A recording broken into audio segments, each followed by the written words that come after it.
At the end of the semester, or maybe during midterms, you might want to have all the information for all of your students in your class.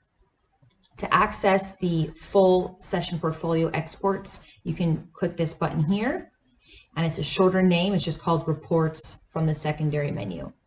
So you can choose the class from here, and then you just select what type of report you want. So you can actually get the account statements for all of your students. You can get their historical portfolio values.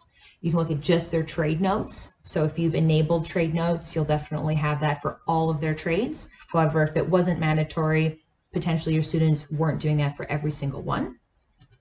And if you want to look at a specific type of information, you can see just their account balances, their transactions, or their open positions up until a specific date. So all this information can be either emailed to you or sent to Excel or Google Sheets.